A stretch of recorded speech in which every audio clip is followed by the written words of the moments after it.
E agora nós estamos recebendo aqui no estúdio a Micele Silva. Ela que é lá do quilombo de Igarapé Preto, Baião, no Pará, formada em História pela UFPA, faz parte do coletivo de mulheres da CONAC e é mestranda em Antropologia pela UFPA também. Micele, seja bem-vinda à Voz da Juventude da CONAC, falando agora com vocês, gente. Boa tarde. Que felicidade, né, poder estar aqui nesse espaço. Queria agradecer a oportunidade e saudar todo mundo aqui nesse espaço, as pessoas que estão ouvindo também. Que legal, né, Nath? Poder conversar com uma jovem, você vê que as mulheres estão de fato em todos os lugares, né?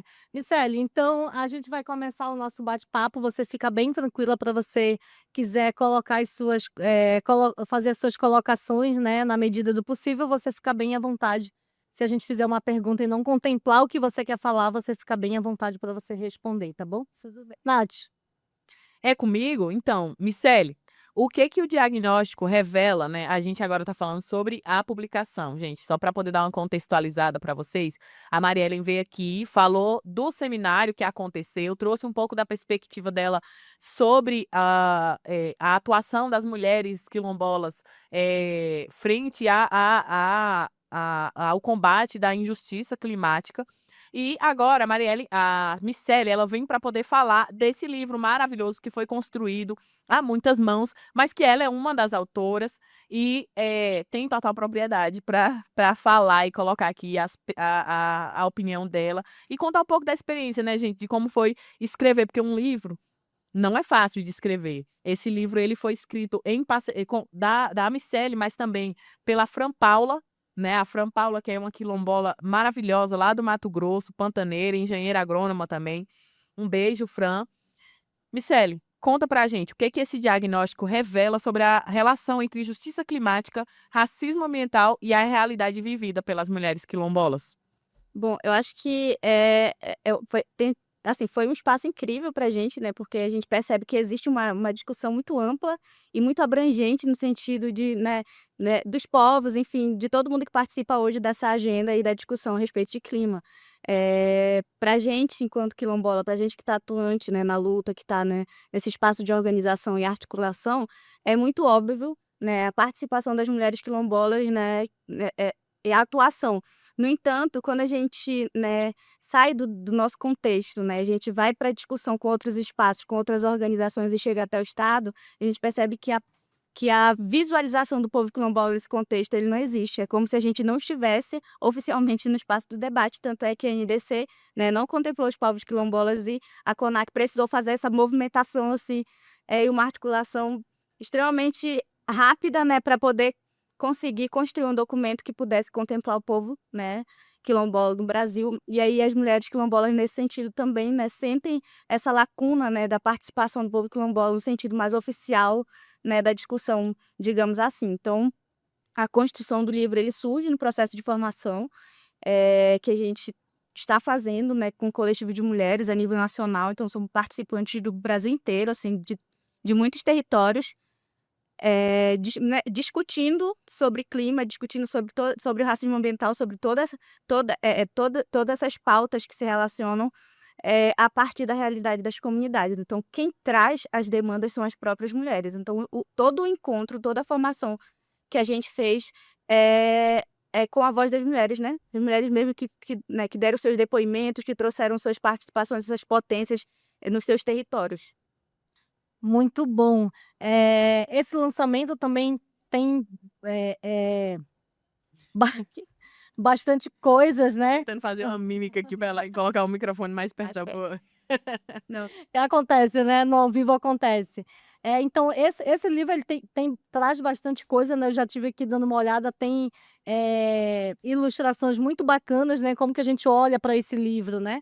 E eu acredito muito que esses tipos de lançamento faz com que a gente conheça também a realidade, das pesquisas dentro dos territórios quilombolas, Nath, né.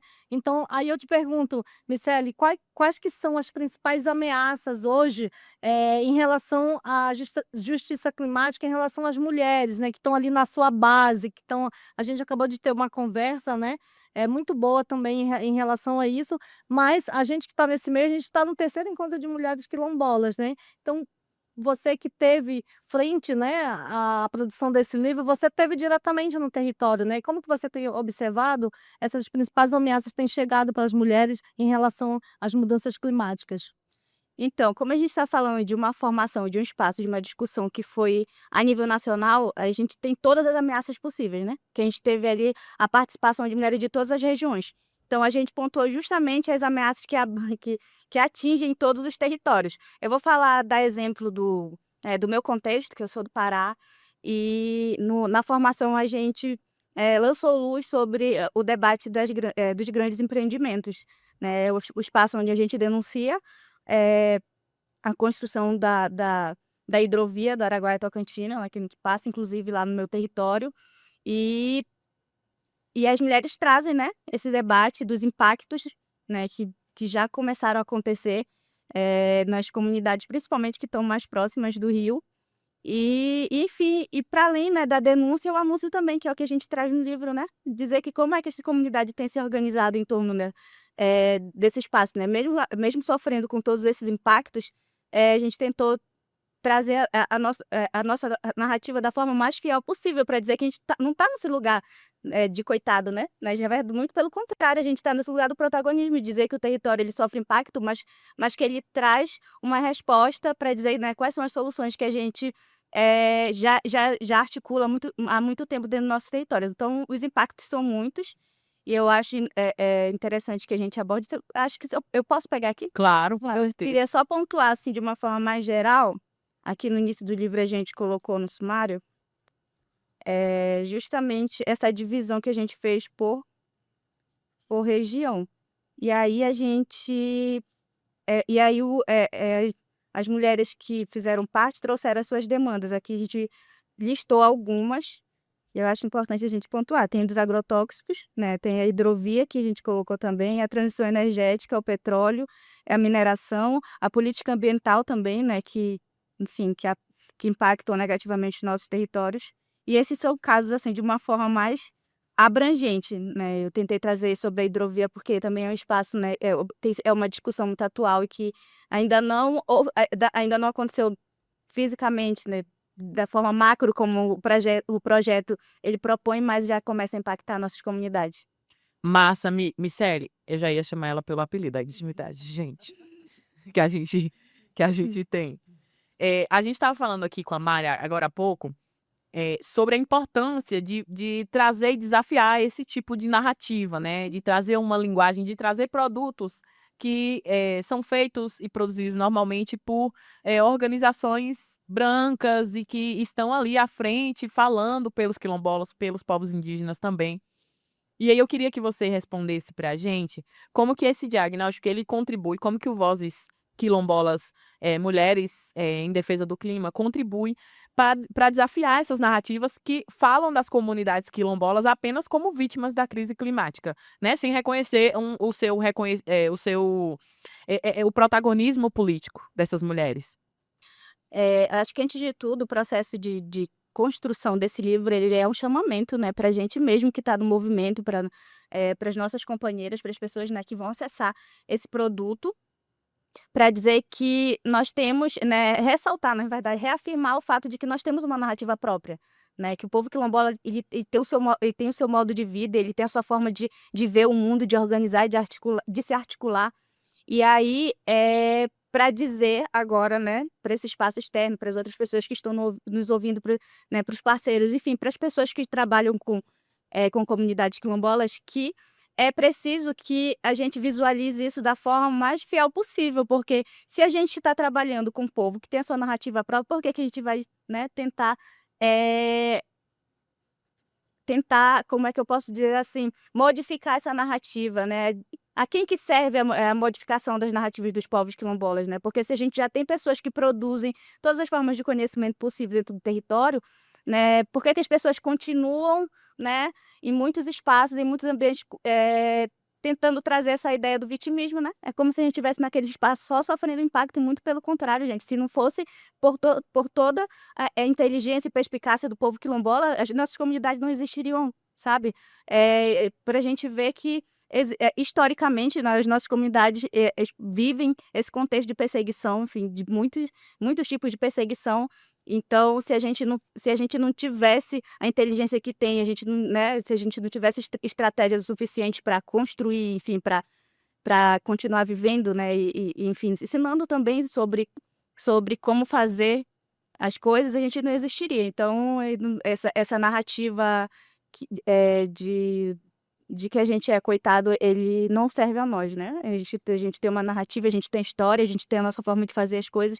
E muito pelo contrário, a gente é assim muito feliz, a gente sabe se organizar, a gente sabe fazer política, então, e a gente quer dizer para o mundo que essa disputa de narrativa, ela precisa favorecer também os povos quilombolas, porque se hoje a gente vive esse contexto de crise no clima, é porque a gente também não está ouvindo os povos quilombolas. Então, se a gente conseguir, né, visualizar e parar um pouco para ouvir sobre como os povos têm se organizado, eu acredito que é um ganho para todo mundo.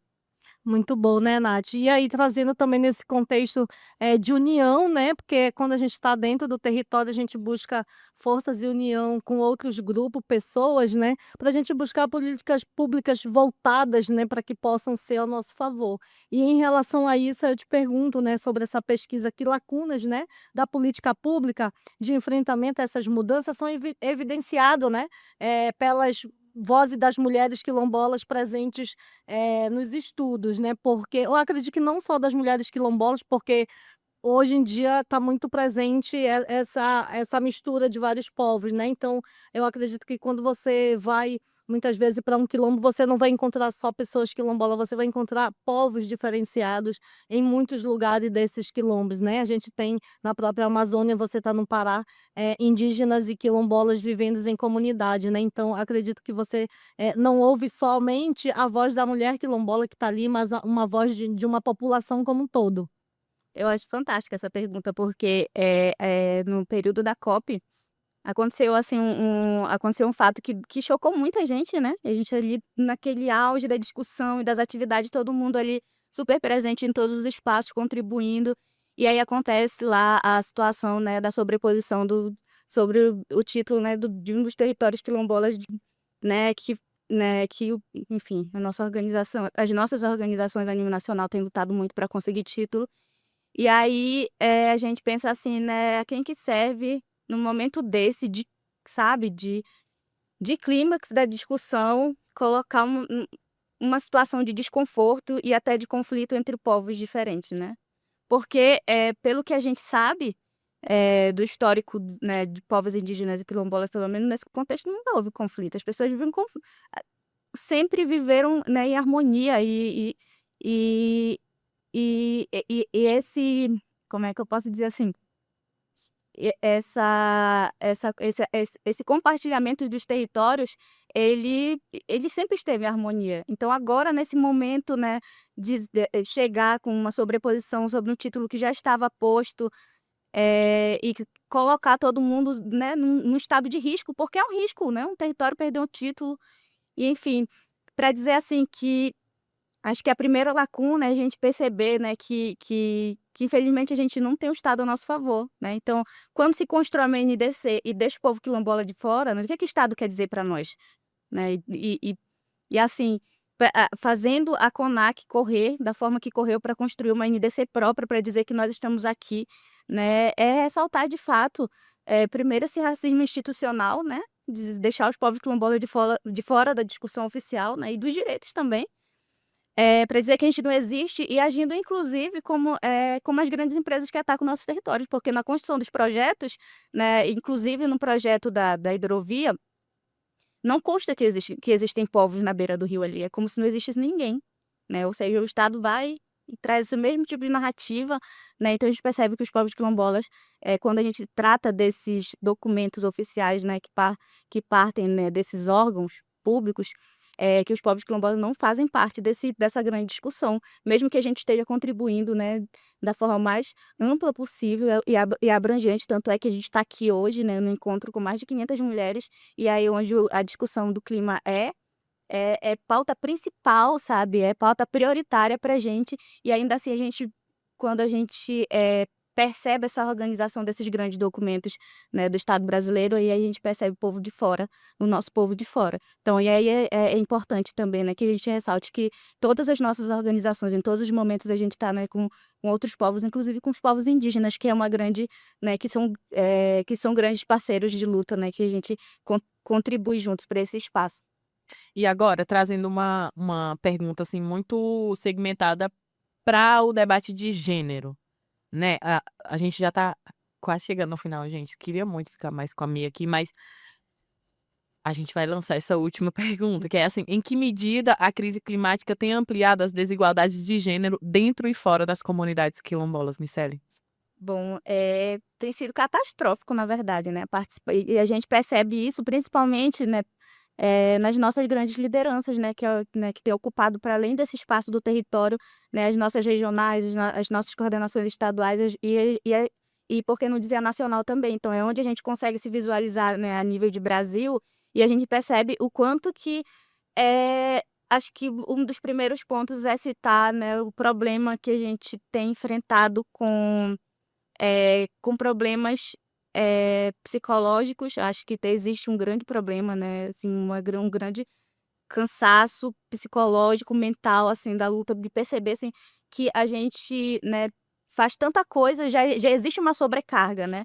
Então quando a gente enfrenta determinados cenários, eu acho que esse cenário, por exemplo, da luta da hidrovia tem colocado as nossas mulheres nesse lugar de cansaço mental, sabe, e de adoecimento mesmo, né, a gente tá e o coletivo de mulheres da CONAC tem feito esse trabalho, com projetos, né, que onde a gente consiga se cuidar, né, entre nós, onde a gente consiga promover esse cuidado e assim, dizer que que essa é uma das nossas estratégias, né, desse cuidado antes de tudo interno, né, nos proteger da forma que a gente consegue, para depois a gente, né, ir se mostrar para o mundo e apresentar as nossas estratégias de luta e de organização. Então eu acho que esse é um dos grandes pontos que a gente consegue visualizar.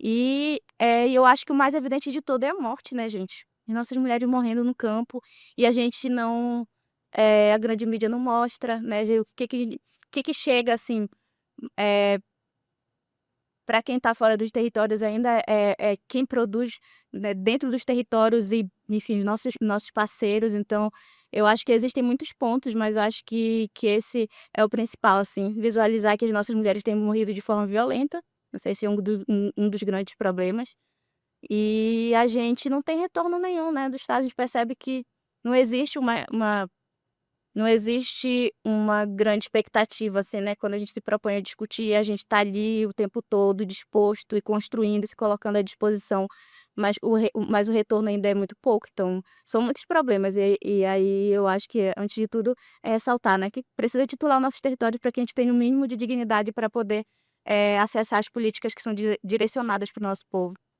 Sim, ainda tem a questão, dessa violência, né, que é muito mais cruel quando se olha para os dados de assassinato, por exemplo, que a CONAC lançou em 2024, e que eu acho que vai fazer um relançamento também agora mais, bem explicadinho, também um outro livro, né, Vidas Interrompidas. Ele fala que, nós não somos a maioria das assassinadas dentro desse contexto de violação de direitos, de violência de direitos. Porém, a parte de nós que somos assassinadas, tem um caráter de crueldade muito maior do que o dos homens. E não são assassinadas e violentadas somente pela omissão do Estado ou por quem ameaça nosso território, por fazendeiros, grileiros e latifundiários, mas também pelos nossos próprios companheiros, né. Nossas mulheres estão morrendo, por violência doméstica dentro das suas casas, na frente dos seus filhos, né, a gente tem evidência isso. Então a gente deixa uma reflexão assim: nós estamos morrendo porque estamos defendendo o território ou porque estamos defendendo o território e somos mulheres, né? É um feminicídio, é feminicídio, né? Micélia, eu queria muito te agradecer, queria poder ficar aqui mais um tempinho com você, mas nosso tempo está um pouco corrido. Eh eu espero que você volte outras vezes para falar não só do Vozes Quilombolas, mas de outras produções que eu sei que você se mete no meio de tudo aí para poder fazer. E ela é mãe, tá, gente? Mãe do pequenino Kian. E ela fala dessa rotina que é muito grande, mas assim, eu não concordo nem com o termo jornada dupla. A mulher quilombola, que é a liderança, ela tem umas 10 jornadas diferentes, né? Levar ela pro quadro da Sam, né, Nath? Sim, você precisa aparecer no Maternidades em Movimento, que é um quadro da nossa amiga Samela, que ela conversa com mulheres que são mães e que estão dentro de movimentos sociais e que atuam em defesa e na promoção dos direitos humanos para os nossos povos. Então, eu queria muito te agradecer. Eu espero que você volte lá no nosso estúdio na UNB, que é bem bonitão também, assim como esse, cheio de luz, de coisa muito bonita. Isso aí, Nath. Então, olha só, parabéns por esse lançamento, né? Porque a gente precisa também ter esses dados, né, Nath, para a gente ficar por dentro do que acontece desses movimentos. E aí a gente deixa aí a sua mensagem final, os microfones abertos para você agradecer e fazer a sua mensagem final.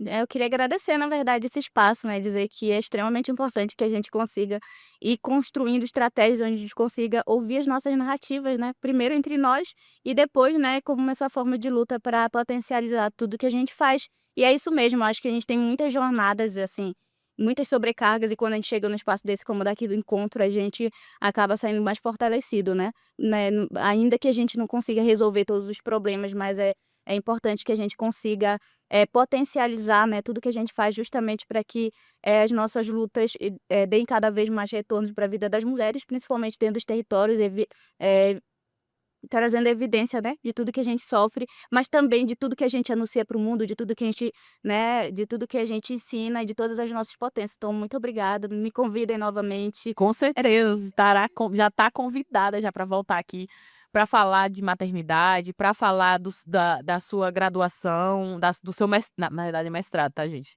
Do seu mestrado, falar da juventude, que é muito importante. A Miceli é uma jovem mãe lá de Belém, do Pará, não é do Belém do Pará, lá do Pará. E é um prazer dividir a luta com você, é um prazer compartilhar até as dores e seja bem-vinda sempre. Volte. Obrigada, gente.